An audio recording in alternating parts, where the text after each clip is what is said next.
Our challenge began at an interactive restaurant in central London, where we'd been given a selection of smartphones and been told to await our instructions, although we didn't expect them to arrive via John Bentley on our tabletop. Hang on a second. Susie and Jason, your task is to develop and release a brand new mobile phone application.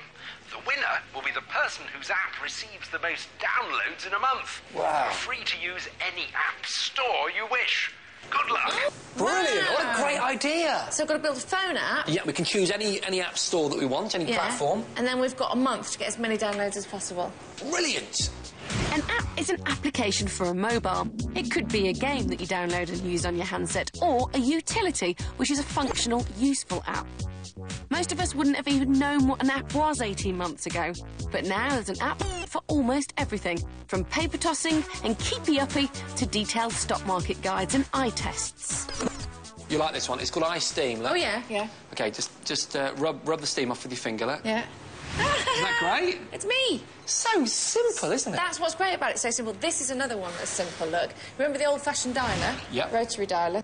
Brilliant. Have a go. Yeah, and you can actually feel it working in your left hand. No, yeah, really nice. All the major smartphones host their own mobile app stores, and there are some great apps available through Google's Android Marketplace, Nokia's Ovi Store, and BlackBerry App World. But Apple's App Store for the iPhone was the first to launch and is still the market leader. Having notched up an incredible 2 billion downloads, it was clear to us that to maximise our exposure and get our app in the top 3 downloadable app charts, we'd have to target the iPhone. There are more than 65,000 apps available on the store, from social networking to multiplayer games such as Real Racing, where you can sync up 2 phones or play online against your mates. Go! And they're off! Oh, look at that! Where are you? I'm just behind you, I think. Ah, there it is, the overtake. Not even that. Isn't it responsive? Isn't it brilliantly executed, this game? It's actually really simple to use as well. With so many competitors out there, our efforts would really need to stand out, and we both had ideas on how to do that. OK, I think it's best to go down the gaming route, because 9 out of 10 of the most popular apps last year were games. Yeah. So simple games, that's what I reckon. Something like this, Face Fighter, where I can knock you out. That's my face. I know, look at the bruising. Ow! Ow! I feel those punches. Knocked your teeth out. You see, I'm with you with the games. Clearly, they are hugely popular. But I also think, in my own experience of apps, that some of my favourites are just utilities, just lifestyle utilities, things that you know, do a service. I mean, I've got a great example here, Sue. Urban Spoon uses the GPS functionality of the iPhone to show you restaurants in your immediate vicinity, right? OK. So what I love is you give it a shake, look, and it comes up with your location, which right now is Soho. Randomly, it's come up with Thai food, and then you set the price, and it suggests, they are, Busaba Ethai. I can't pronounce it, but apparently it's just down the road. OK, so you want to do something useful? Yeah, something that kind of enhances your life. Yeah, I think, actually, that's improved my day. So, as Susie headed off to come up with a killer game, I was convinced I could come up with a great utility. I just needed to figure out what it was and how to do it. You see, what's great about this new world of apps is that just about anyone with an idea can have a go. Thanks to the SDK, or the software development kit provided by Apple, as long as you've got a little bit of technical knowledge, or at least some friends with technical knowledge, you can realise your big idea. A case in point is Problem Halved, a top-selling social networking app which was the brainchild of Bin Man, Rob Shoesmith. How you doing, man? Not too bad, thank you. Yeah, nice to meet you, dude.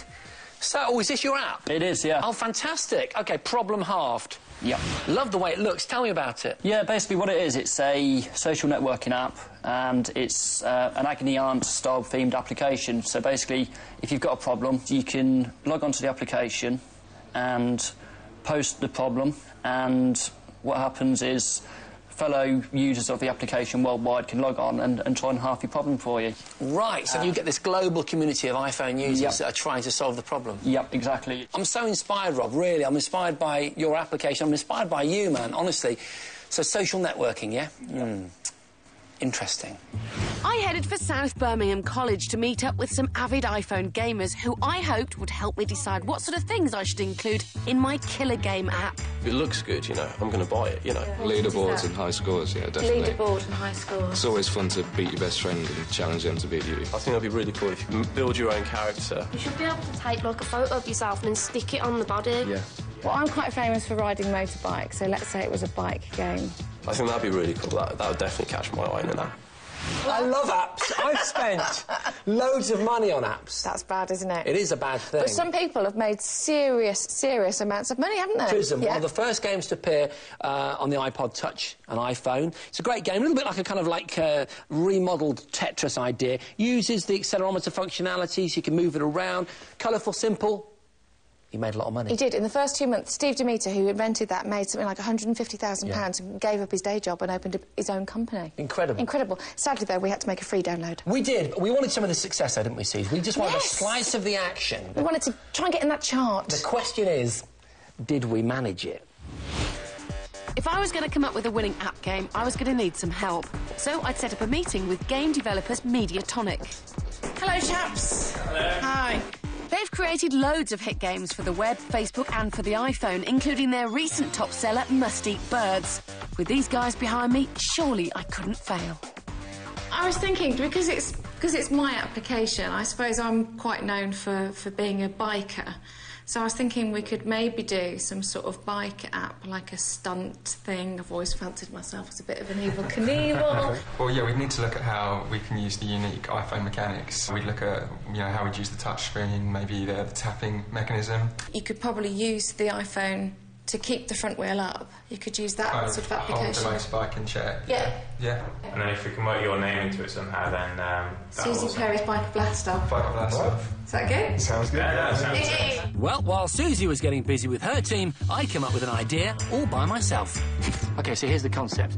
Social networking is huge right now. I mean, I know as well as anyone how big Twitter has become. But not just Twitter, all of them, Facebook, Bebo, MySpace, they all require you to enter updates, you know, a couple of times a day with your thumb on your phone, and actually it's quite a laborious process.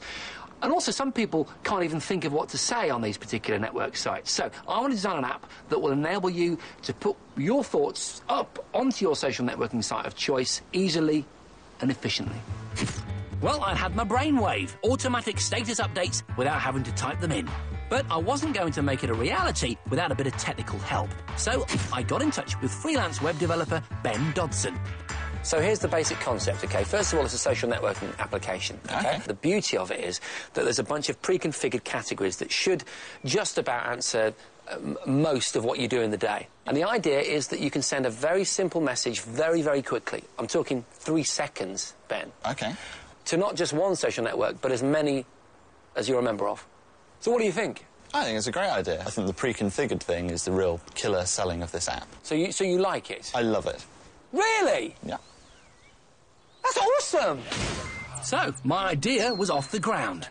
Meanwhile, I was back at Mediatonic to see if my biker game was picking up speed. So this is where all the magic's happening, in this corner of the room.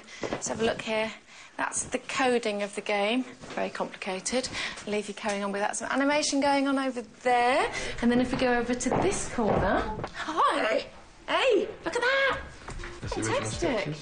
Really lovely. Thank you very much. With around 400 apps a day being released on the App Store, Biker Blast-Off needed a strong visual style to stand out from the crowd. And I was hoping a cute cartoon version of me might help. Cool. I was getting busy with my visuals too, with designer Lisa Hayes, working on a series of category-based screens to navigate through. So, Lisa, the idea is to have segments of life and then work and, I don't know, play and whatever, yeah? So then you'd go click, click, click, and then the sentence would read something like, at work, on the pooler, surfing the web, living the dream. And before long, we had the beginnings of our design. Got to basically feature on the functionality and keep it as clean as we can. My app was looking great, and they'd worked in those unique iPhone control features. So shake to start, rub to get the speed, and then tap to jump, and then you've got the tilt. I'm so excited about this, can't wait to play it. This is going to win. Well, although I was following a more DIY development route, I was starting to get really excited about my app, With Lisa's design integrated with Ben's coding and my database of phrases, Social Beacon was coming together. So now we've got a lot more of the visuals. Right. You go through, you've got all your different types there, the sentences being built across the bottom. That's great. And then to post it, all you do is press that button, and it'll go through. And you can see how you've got the activity indicators to show how it works. I'm so excited! This is so much fun! I also wanted to incorporate the iPhone's shake and tilt functions to make this an app you could use on the go. It was my ambition that you wouldn't even need to touch the screen in this app. You could just move it around into the different segments, you'd end up with your message and then do some gesture and your message will be sent. How's that going? So it's proving quite tricky, but I'm up for a challenge, so hopefully we'll try and get it in.